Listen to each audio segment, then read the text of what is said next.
जनाब स्पीकर, ये वाक़यात जो है ना बलूचिस्तान में और खैबर पख्तूनख्वा में तसलसल से हो रहे हैं। इसमें इस वक्त जो हमारी पॉलिसी है, इस पॉलिसी को अगर हम सही मानों में उसकी रूट काजेस हम नहीं देखेंगे और उसकी जो बुनियादी मसाइल है जहाँ से ये इस सूरत हाल का हमें सामना है और उसका सही तशखीस नहीं करेंगे और सिर्फ एक दूसरे को खुश करने के लिए बात करेंगे तो ये बात आगे नहीं बढ़ेगी। हम सब पाकिस्तानी हैं, हमें दुख होता है, तकलीफ होता है जब इस मुल्क का एक बच्चा, एक शहरी, एक पुलिस जवान, एक फोर्सेस का कोई जवान शहीद होता है तो हमें तकलीफ होती है। लेकिन इसका देखना पड़ेगा कि बुनियादी रीजन क्या है। रियासत होती है माँ की जैसी, रियासत होती है माँ की जैसी, और जब रियासत अपने बच्चों के साथ इंसाफ नहीं करती, उसको बुनियादी हुकूक नहीं देती, उसमें फर्क करती है, इंसाफ नहीं करती, तो फिर उसकी इस किस्म के हालात का सामना करना पड़ता है। हमारे अपोजिशन लीडर साहब ने कल डिटेल से बात की है और उन्होंने जो बुनियादी बात की कि इस पार्लियामेंट को मजबूत बनाया जाए और ख़ासकर जो है ना जमहूरियत को मौका दिया जाए। मैं इस हवाले से बात करूँगा कि क्या बुनियादी वजूहात है जिसकी वजह से ये बदमनी, लॉ एंड ऑर्डर का सिचुएशन और इंसर्जेंसी बढ़ती है। सबसे पहले बुनियाद तो इसका है जमहूरियत, और सबसे पहले ये जो 8 फरवरी को हुआ, जब आप अवाम को अपनी बुनियादी नुमाइंदगी से महरूम करें,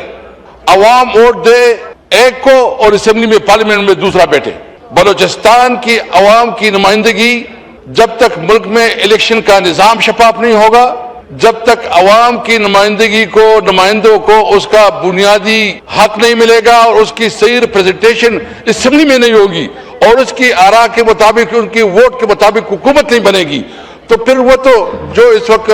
लोग इस वक्त तो डिस्कनेक्ट है अवाम से। अवाम के साथ तो उसका कोई कनेक्शन नहीं है, उसका कोई राबिता नहीं है, अवाम की नुमाइंदगी नहीं करते, उसको एहसास ही नहीं है कि अवाम के जज्बात और एहसासात क्या हैं। जब अवाम के एहसासात और जज्बात का इसको कोई एहसास नहीं है तो वो क्या पॉलिसी करेगी। इसलिए सबसे पहले हमें अपने मुल्क में शफाफ इलेक्शन और वो इलेक्शन कमीशन जो कि प्री एंड फिर इलेक्शन करवा सके, अवाम की जो वोट है उसको इज्जत मिले और अवाम के वोट का एहतराम किया जाए और सही मानों में ओरिजिनल पार्लियामेंट वजूद में आ जाए। तो नंबर 1 ये कि जब तक इस मुल्क में इलेक्शन शफाफ नहीं होंगी, जब तक इलेक्शन कमीशन गैर जानिबदार नहीं होगा, फिर इलेक्शन नहीं होगा, तो मैं समझता हूं कि ये मसाइल का हमें सामना है। नंबर 2, दूसरी बात जो कि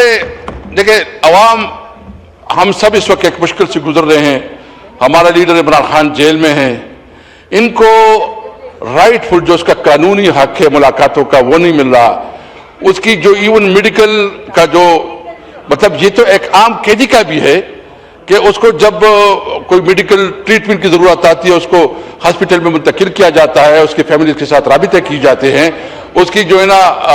उसकी तमाम ख्याल रखा जाता है। इसके बावजूद इस मुल्क के सबसे बड़ी लीडर इमरान खान को उनकी बुनियादी हुकूक से महरूम रखा जा रहा है। और ये बुनियादी इसलिए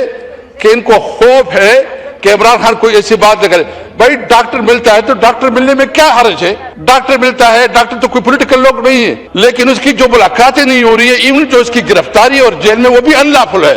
वो मेरिट के मुताबिक नहीं है। जब होगा देखो तवक्कुह फिर होती है अदालतों से। तो मुझे बताएं, जुडिशरी को प्लीज उनके इशू को कीजिए, मगर कोई ऐसी बात ना कीजिएगा जो कि इसमें सर जी मैं ये बिलीव करता हूँ, मैं समझता हूँ कि 26वीं और 27वीं आमीन तरमीम के बाद मैं एक्सपेंड कर रहा हूँ ये, मैं समझता हूँ कि ये इंसाफ की तो 2 चीजें हैं, एक है जमहूरियत और दूसरा इंसाफ। अगर मुल्क में जमहूरियत होगी, अवाम की राय को एहतराम होगा, मुल्क में इंसाफ होगा, तो मुल्क आगे बढ़ेगा। जनाब स्पीकर, ये एहसास हमें है। ये जो इस वक्त हमारे सूबे में जो सूरत हाल है, यदि आप यकीन जाने कि एक सूबे को आप इसलिए उसके बुनियादी हुकूक से महरूम रख रहे हैं कि वो आपकी सियासी मुखालिफ है, आप उस सूबे की बुनियादी हुकूक नहीं दे रहे, आप उस सूबे की जो एनएफसी में बुनियादी शेयर है वो नहीं दे रहे हैं, आप उस सूबे की जो नेट हाइडर प्रॉफिट है वो नहीं दे रहे हैं, आप एक सूबे की चीफ मिनिस्टर وہ اڈیالہ جیل کے سامنے بیٹھ کے ملاقات کی بھیک مانگتا ہے، اس کو ملاقات نہیں ملتی، اور دوسری طرف جو ہے نا ایک صوبے کے چیف منسٹر چین جاتی ہے تو سرکاری جہاز میں جاتی ہے، برازیل جاتی ہے تو سرکاری جہاز میں جاتی ہے۔ کیا یہ ایک ملک دو دستور نہیں ہے؟ ایک ملک کا ایک صوبے کا چیف منسٹر ملاقات کے لیے، قانونی ملاقات کے لیے اس کو ملاقات نہیں ملتی، اور دوسری چیف منسٹر جہازوں میں گھوم پھر کے سرکاری مزے لے رہی ہے، اس کو فنڈ مل رہے ہیں، اور پھر کہتے ہیں کہ پنجاب بہت ترقی کر گیا۔ میرٹ پہ آئے نا، آپ میرٹ پہ آئیں کہ آپ جو ہمارے حقوق کے وہ دیں، جو اس وقت ہم انسرجنسی سے سفر ہو رہے ہیں، اور جو ہمارا مطالبہ ہے۔ جناب اسپیکر، اگر انڈیا اور پاکستان بھی ہارٹ لائن پہ وہ کر سکتے ہیں تو افغانستان کے ساتھ آپ کی جتنی بھی سیریس کنسرن ہے، جتنی بھی ایشوز ہے، ہم سمجھتے ہیں، میں یہ نہیں کہتا، میں سمجھتا ہوں کہ افغانستان کے ساتھ ہمارے جو کنسرن ہے وہ بھی صحیح ہے، وہ بھی ایڈریس ہونی چاہیے، لیکن ڈپلومیٹک چینل ایسے ہوتے ہیں، کہ ڈپلومیٹک چینل سے آپ مسائل کا حل کرتے ہیں۔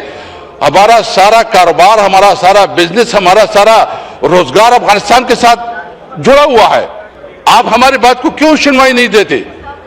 میں سمجھتا ہوں کہ ہم نیشنل ایکشن پلان پہ مکمل طور پر عمل درآمد چاہتے ہیں۔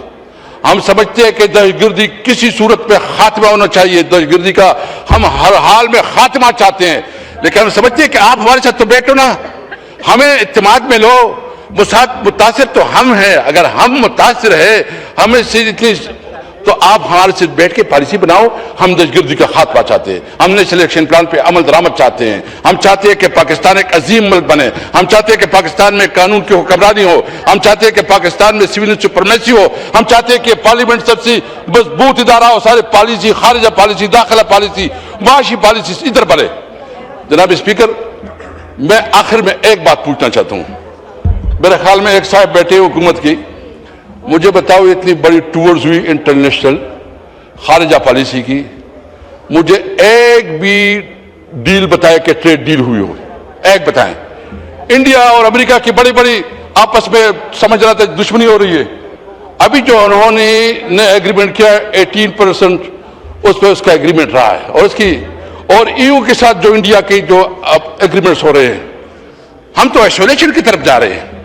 ہمارے خارجہ پالیسی جو ہے، ایک تو ہم اپنی پڑوسیوں کے ساتھ جو ہمارے تعلقات ہیں، ہم نے تمام پڑوسیوں کے ساتھ دشمنی بنائے ہوئے ہیں، ساتھ ساتھ ہم کوئی پازیٹیو انپٹ بھی نہیں دے سکے، اور انڈیا جو ہم سمجھتے ہیں کہ امریکہ اس کے ساتھ جو ہے نا، مسٹر ٹرمپ روزانہ کہتا تھا کہ اتنی جائز گری، ابھی اس کے ساتھ ٹریڈ ایگریمنٹ ہو رہی ہے، EU کے ساتھ اس کی ٹریڈ ایگریمنٹ ہو رہے ہیں، اور یہ جو اس وقت ہم سچویشن ہے، ہمیں اپنی پالیسی کو ریویزٹ کرنا چاہیے۔ ریاست کو ماں کی جیسی ہونی چاہیے، ریاست کی ذمہ داری ہے کہ وہ اس کا جو جورسڈکشن ہے اس میں رہے، عوام کو انصاف دے اور جمہوریت کو پلتا پھولتا کرے، اور یہ پارلیمنٹ یہ صحیح معنوں میں عوام کا منتخب پارلیمنٹ ہو۔ میں سمجھتا ہوں کہ عمران خان اس وقت اگر جیل میں ہے تو وہ صرف اور صرف اس وجہ سے ہے کہ وہ ملک پہ قانون اور آئین کی حکمرانی چاہتا ہے۔ پاکستان زندہ باد۔